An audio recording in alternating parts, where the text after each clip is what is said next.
Hey everyone, me Kevin here. The stock market is selling off as we feel the side effects of stimulus hopium wearing off. The Senate Democrats held an all-nighter tonight. Stay tuned for on what? Larry Kudlow gives us a stimulus update, which we will break down. Multiple Fox News executives have been quarantined due to a COVID case on their charter plane.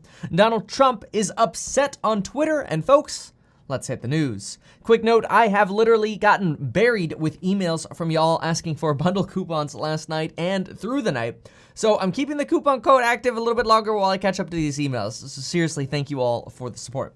The Dow Jones is down nearly 600 points at the time of this recording and on a downtrend right now as cases rise and stimulus is coming down to the wire. Many financial experts also believe that Mark Meadows' comments this weekend that, quote, "we cannot control this pandemic," especially hurt recovery stocks, which are sectors like retail, hospitality, and travel. Norwegian Cruise Lines and Carnival Cruise Lines are both down almost 10% today, and the airline stocks are down about 4 to 6% each. The only stocks that are green today are stocks like Zoom, AMD, Wayfair, Etsy, and Amazon. Mark Meadows followed up to his comment this weekend and stated that he has not given up on fighting the virus, and stated, quote, "the only person waving a white flag along with a white mask is Joe Biden." Furthermore, Senate Democrats held an all-nighter giving speeches throughout the night. They literally had a live streaming session of the Senate's debate all night long. And you'd think that they'd be fighting for us to get us stimulus and stimulus relief. No. Senate Democrats debated all night yesterday and through the night this morning to try to delay the Republican-controlled Senate's confirmation of Judge Amy Coney Barrett. Her confirmation vote is scheduled for 7:30 p.m. tonight, and Trump is expected to swear her in shortly thereafter. Mike Pence is expected to preside over the confirmation vote, but Senate Democrats are asking that he not, given his possible exposure to COVID, with at least 5 of his staff members testing positive for COVID. Pence thus far has tested negative. Let's now hop on over to see what Larry Kudlow has to tell us about stimulus this morning. This will give us insights into what is happening at the White House. Usually we get Meadows, Mnuchin, or Larry Kudlow. Lately, it has not been a lot of Mnuchin. It's been Meadows and Larry. Larry is usually the guy who comes out as well when the stock market is down, which it is today. And he's usually supposed to pump up our feelings of hopium again, give us another injection, so to speak.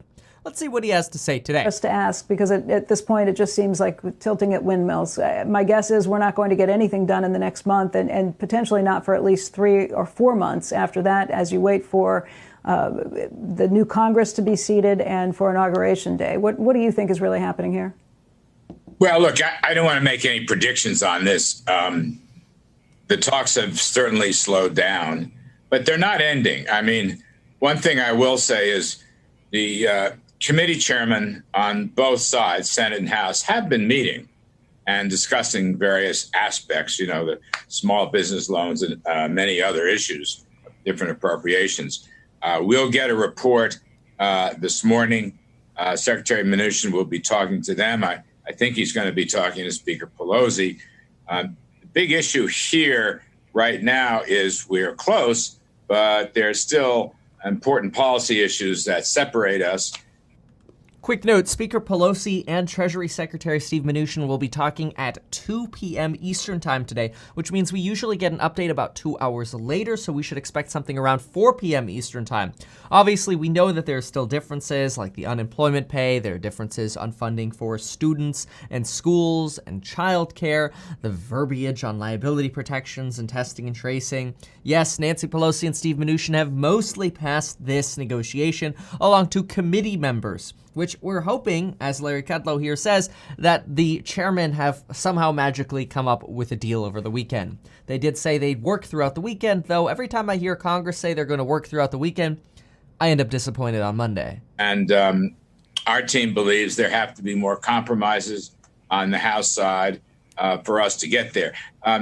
Becky, I don't want to be optimistic. I don't want to be pessimistic. I'm just kind of reporting where I think we are. Secretary Mnuchin will probably speak on it later today after he checks in with the Speaker and some of the committee chairmen and see if anything moves. But right now, unfortunately, the goalposts have moved. There's still some unanswered questions. Hey, Larry, we had Governor Sununu on from New Hampshire earlier today, and he says that he'd like to see every member of Congress fired, all 535 of them, because the American people are suffering while this stimulus bill gets booted back and forth. He says, forget it. We'd be better off if we had brand new congressional representation all the way across the board because of this. Honestly, I do not blame that at all. I think all of us could agree. Can we just get everybody out of government and start over? Like, seriously, start over. And by government, I'm not trying to make like a presidential determination here. I'm just talking about Congress. Ugh. I just want to ask, as an economist, what happens if we don't see anything done between now and, let's say, early February? Well, look, you know my view that this is a strong V-shaped recovery. Oh, I mean, lots of new numbers have come in. The third quarter is going to be a very positive quarter, no question about that.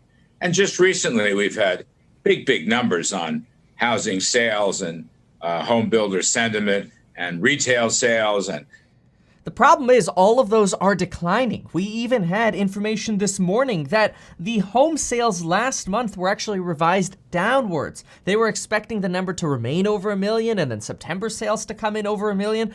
Both of the numbers were revised down to 956,000 and 994,000. So all of a sudden, yeah, inventory is low, prices are up a bit, but things are stalling everywhere we look. And Larry Kudlow is repeating the same message that's like 5 months old now. Oh, we don't need stimulus. We're in a V-shaped recovery. I don't know. When every economist tells you we need more stimulus, otherwise things are going to be really bad over the next decade, you got a problem.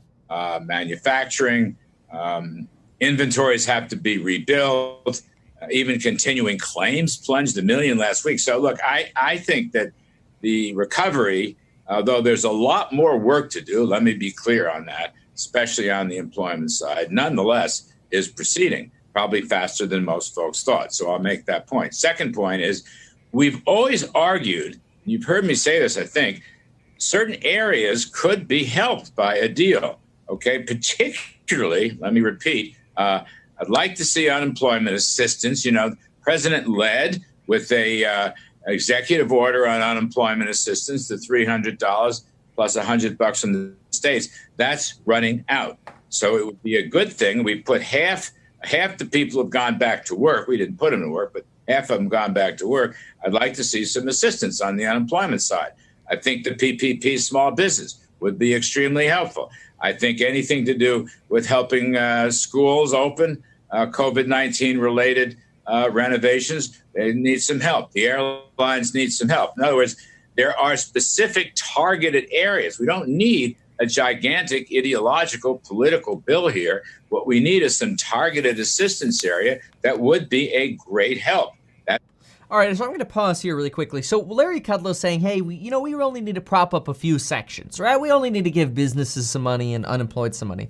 The problem is when we look at the HEROES Act itself, the 2.0 version, it's not just a matter of here's a little bit of money to schools, here's a little bit of money to, small businesses, and we're done. In fact, if we pull up what's actually in the HEROES Act, take a look at this. Here's a quick reminder of what's in this. The $600 in unemployment, the $1,200 stimulus checks, $500 to $1,000 for dependents, the PPP money for the SNAP food stamp program, nutritional assistance, agricultural assistance, rural renter assistance, homeowner assistance, rental assistance for tenants who are behind in rent, state and local relief, tribal relief, FDA relief. There's money for the airports in here, money for restaurants in here. I mean, we're talking about a lot. I mean, just pause on the screen here. There's a ton of stuff. Fish and wildlife and parks. And yeah, I mean, some of the stuff, it's like, wait a minute, why do parks need $20 million? And the Bureau of Indian Affairs and the National Endowment for the Arts and the National Endowment for the Humanities. Yeah, I mean, there are some things where it's like, okay, there's a lot going in here. But look, $249 billion for health and human services, $13.7 for the CDC. There's money here going for National Institutes of Health, substance abuse and mental health. There's a lot. There are definitely a lot of other things going in here. National Nursing Strike Team, it's actually not bad for COVID.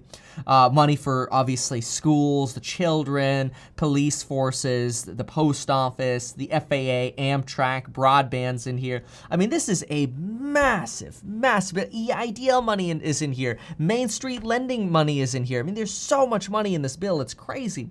So to really, in my opinion, to say, oh yeah, we could just skinny this out, while I get it, it gets something done for certain industries, it does leave a lot of people out. And this is not me trying to take sides with Democrats. This is just saying, like, this is why Republicans are at 1.9 trillion, because they realize we need a big bill like this. Yes, there's some fat, of course. That's why Republicans are at 1.9 and Democrats are at 2.2.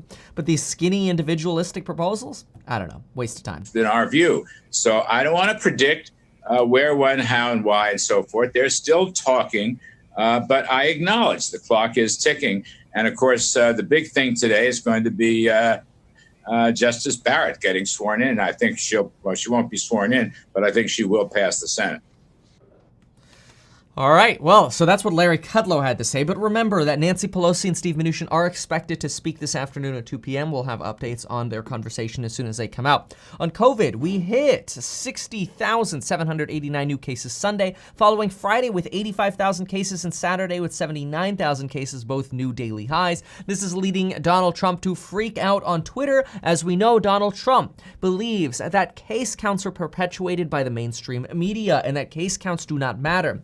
And in some fairness, it makes sense because ultimately the survival rate is relatively high for COVID. However, higher case counts are very important because we need that testing so that way when people are tested positive, they know, oh crap, I'm positive. Let me tell the people that I may have exposed, yo, I'm positive, go quarantine or something. So that way they mitigate the spread.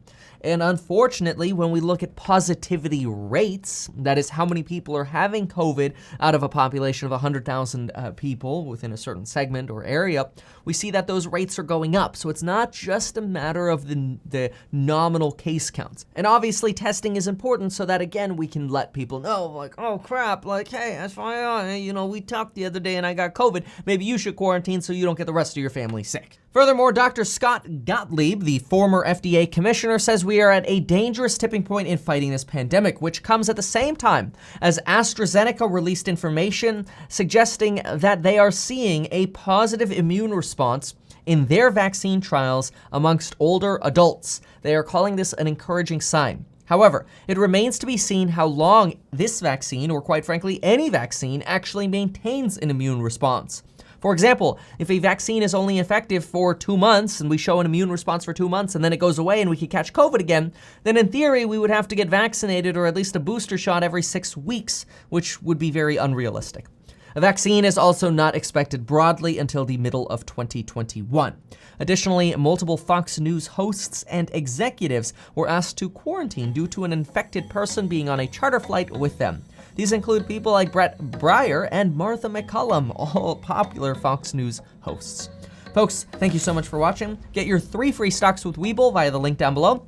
Make sure, though, that you deposit $100. The way it works is when you open an account, you get 1 free stock, and it's usually a very small one. But then you get the 2 larger stocks after you deposit $100. They can be worth up to $1,600. And get your life insurance in as little as 5 minutes. Thanks for watching, and until next time.